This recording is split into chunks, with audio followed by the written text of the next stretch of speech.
എല്ലാവർക്കും നമസ്കാരം. Welcome back again. നമ്മുടെ ചാനലിലേക്ക് സ്വാഗതം. പിന്നെ മുമ്പ് കഴിഞ്ഞ ദിവസം നമ്മൾ സോപ്പ് ഉണ്ടാക്കി, കറ്റാർവാഴ കൊണ്ട് ഞാൻ സോപ്പ് ഉണ്ടാക്കി കാണിച്ചു. പിന്നെ കറ്റാർവാഴ കൊണ്ട് തന്നെ വേറൊരു ഐറ്റമാണ് ഉണ്ടാക്കുന്നത്. വേറൊന്നുമല്ല, നമ്മുടെ മുഖത്തിന് അല്ലെങ്കിൽ ശരീരത്തിന് മൊത്തം ഉപയോഗിക്കാം. ഇപ്പോൾ ഈ തണുപ്പ് കാലമല്ല, പ്രത്യേകിച്ചും വരണ്ടിരിക്കും സ്കിന്നൊക്കെ.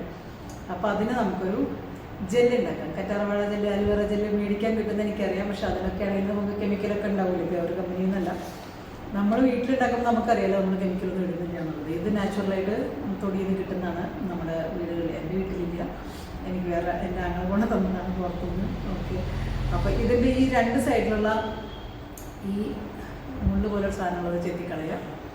ഞാൻ ടൈം പാസ് ചെയ്യണില്ല, ലാഗ് ചെയ്യേണ്ട വിചാരിച്ചിട്ടാണ് പെട്ടെന്ന് കിടക്കുന്നത്. പിന്നെ ഈ സാധനം ചെത്തിക്കളയാം. ഈ മുള്ള് കളഞ്ഞു കഴിഞ്ഞാൽ പിന്നെ എളുപ്പമുണ്ട്, പിന്നെ കട്ട് ചെയ്ത് കഴിഞ്ഞാൽ എളുപ്പമുണ്ട് കേട്ടോ. അപ്പോൾ ഞാനത് കട്ട് ചെയ്ത് കാണിക്കാം. ഇതുണ്ടോ, ഇതാകുമ്പോൾ സ്കിൻ കളയാൻ എളുപ്പമുണ്ട്.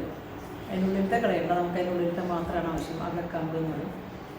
മുകളിലുള്ള പച്ച കളറിലുള്ള സാധനം ചെത്തിക്കളയുമ്പോൾ നല്ല ട്രാൻസ്പെറൻ്റ് ആയിട്ടുള്ള സോഫ്റ്റ് ആയിട്ടുള്ള സാധനം കിട്ടും.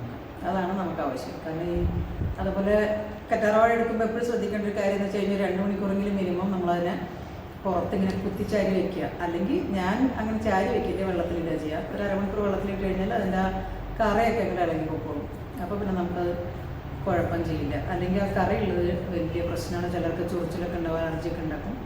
അപ്പോൾ നമ്മൾ വെളുക്കാൻ തേച്ചത് പാണ്ടായി എന്ന് പറയില്ലേ, അപ്പോൾ വെളുക്കാൻ തേച്ച് പാണ്ടാവാതിരിക്കാനുള്ള ഒരു പരിപാടിയാണ് ഇത്. ഓക്കെ, അപ്പോൾ അത് നമ്മൾ പറഞ്ഞാൽ ഞാൻ എടുത്ത് കാണിക്കാം. ബാക്കിയുള്ളത് നിങ്ങൾക്ക് അതുപോലെ തന്നെ ചെയ്യാം.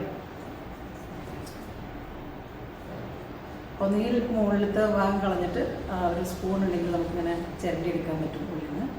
അല്ലെങ്കിൽ ഇപ്പം ഞാൻ ചെയ്തതുപോലെ ചെറുതായിട്ട് എടുത്തു കഴിഞ്ഞാൽ, ചെറിയ കഷ്ണങ്ങളാക്കി എടുത്തു കഴിഞ്ഞാൽ നമുക്കിങ്ങനെ തൊലി ഇങ്ങനെ എടുക്കാനും കിട്ടും. അപ്പോൾ ശ്രദ്ധിക്കേണ്ട ഒരു കാര്യം എന്താണെന്ന് വെച്ച് കഴിഞ്ഞാൽ, നമുക്ക് ഈ പച്ചക്കളകൾ മൊത്തം പൊക്കോട്ടെ, അതുപോലെ ഈ വഴുവഴുപ്പൊക്കെ നമ്മൾ കഴിക്കാൻ പോകട്ടാം. കാരണം മഞ്ഞക്കറ ഒരിക്കലും പാടില്ല. അതുപോലെ ഈ തൊലിയൊക്കെ നമുക്ക് പറയാൻ പറ്റില്ല ചൊറിച്ചിലുണ്ടാക്കും എന്നുള്ളത്. അപ്പോൾ അതുകൊണ്ട് ഒത്തിരി പോലും ഇല്ലാതെ, നമ്മൾ കെമിക്കലൊന്നും ഇല്ലാതെ നല്ല സ്കിന്നാവാൻ വേണ്ടിയിട്ടുള്ള നമ്മൾ തന്നെ ചെയ്യുന്നത്. കടയിൽ നിന്ന് വാങ്ങിയാൽ പറയും. അപ്പോൾ ഇത് ശ്രദ്ധിച്ചൊക്കെ ചെയ്യാം. ഓക്കെ, ഇതൊക്കെ കഴിഞ്ഞ് വൃത്തിയാക്കിയിട്ടുണ്ടെങ്കിൽ നല്ല കഴുകി വൃത്തിയാക്കി ഒന്ന് അരച്ചെടുക്കണം. അതേപോലെ കിഴങ്ങുമ്പോൾ നിങ്ങൾക്ക് എല്ലാവർക്കും അറിയുന്നതാണ്. ഇപ്പം ഇങ്ങനെ ചെയ്യേണ്ടതെന്ന് ഞാൻ കാണിച്ചു തരുന്നില്ല, പക്ഷെ എന്നാലും ഒന്ന് ജസ്റ്റ് കാണിക്കാൻ വേണ്ടിയിട്ട് ഇതുപോലെ അരച്ചെടുക്കട്ടെ ഇനി ഞാൻ.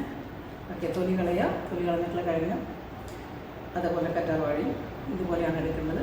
ഇനി ബാക്കി ഞാൻ അരച്ച് കഴിഞ്ഞിട്ട് കാണിച്ചാൽ. ഓക്കെ, അതേ കറ്റാർവാഴ അരച്ചത് എടുത്തിട്ടുണ്ട്. അതേപോലെ കിഴങ്ങ് അരച്ച് അതിൻ്റെ വെള്ളം ഊറാൻ വെച്ച് വെള്ളം വാർന്നതേ കുറച്ച് സെറ്റായിട്ടുണ്ട്. അപ്പോൾ എങ്ങനെ ഉണ്ടാക്കാൻ നോക്കാം. കുറച്ച് വെക്കണം കേട്ടോ, നല്ലപോലെ തിളപ്പിക്കണം.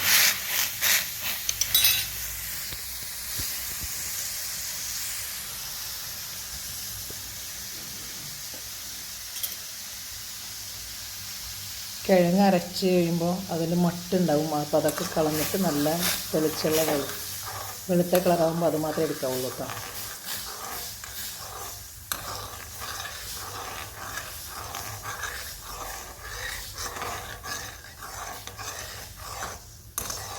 നല്ലപോലെ ഇങ്ങനെ തിളച്ച് വരുന്നുണ്ട്.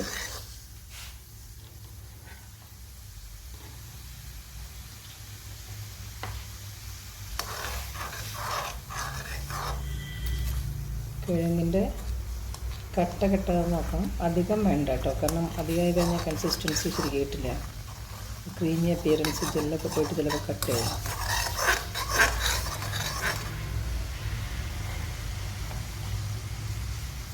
കൂടുതലായിട്ടുണ്ടോ സംശയം തോന്നുന്നു.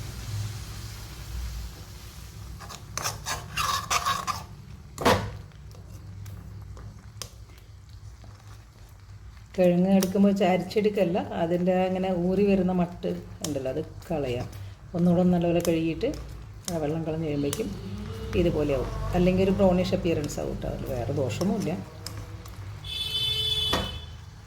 കണ്ടിങ്ങനെ ജെല്ല് പോലെ വരുന്നുണ്ട്. കട്ട കെട്ടി നിങ്ങളുണ്ടാക്കുമ്പോൾ കട്ട കെട്ടാതെ നോക്കണം. കാരണം നമ്മൾ തെറ്റ് വരുത്തുമ്പോഴല്ല മറ്റുള്ളവർ തെറ്റിനും കൂടെ പഠിക്കണമല്ലോ. അപ്പം ഞാനിങ്ങനെ ഉണ്ടാക്കി വരുമ്പോഴേക്കും സെറ്റായിപ്പോയി. ഒരു ഒരു കൈ കൊണ്ട് ക്യാമറ പിടിക്കുന്നുണ്ടാണ് കേട്ടോ.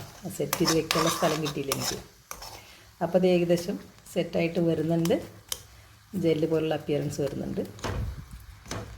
ഇനി കാണുന്നില്ലേ, ഇത് മതി. ഇനി തണുത്ത് കഴിയുമ്പോഴേക്കും അത് കുറച്ചുകൂടെ ഉറച്ചോളും. തണുത്ത് കഴിയുമ്പോൾ നമുക്കൊരു ജാറിലോ എന്തെങ്കിലും എയർ ടൈറ്റ് ആയിട്ടുള്ള ഡബ്ബ എന്തെങ്കിലും ഉണ്ടെങ്കിൽ അതിനകത്ത് ഇട്ട് വെച്ച് കഴിഞ്ഞാൽ നമുക്ക് 2-ആഴ്ചയൊക്കെ നമുക്ക് ചിലപ്പോൾ ഒരു മാസം വരെയൊക്കെ ഇരിക്കും. അത് കഴിഞ്ഞിട്ട് വീണ്ടും ഉണ്ടാക്കാമല്ലോ. ഫ്രഷ് ആയിട്ടുള്ള സാധനം കിട്ടും നമുക്ക്, കെമിക്കലൊന്നും ഇല്ലാത്ത. അതാണ് ഇതിൻ്റെ ഗുണം.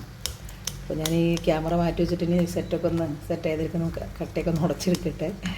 ഓക്കെ, അപ്പോൾ ശരി. ഞാൻ ഡബ്ബയിലാക്കുന്നൊന്നും കാണിക്കണില്ല, കാരണം പക്ഷേ അപ്പിയറൻസ് കാണാമല്ലോ. കാണുന്നുണ്ടല്ലോ ജെല്ല് പോലെ. അത്രയും ഓഫ് ചെയ്ത് ഒരു മണിക്കൂർ കൊണ്ട് തണുക്കും. ഫ്രിഡ്ജിലൊന്നും വയ്ക്കേണ്ട കാര്യമൊന്നുമില്ല. തണുത്ത് കഴിയുമ്പോൾ നമുക്ക് അതിനെ ജാറിലാക്കിയിട്ട് ഫ്രിഡ്ജിൽ വയ്ക്കാം. അപ്പോൾ കുറച്ച് നേരമൊക്കെ ഇരിക്കും. ഓക്കെ, അപ്പോൾ ശരി. വീണ്ടും അടുത്ത വീഡിയോ ആയിട്ട് വരാം. അതുവരേക്കും ബായ്.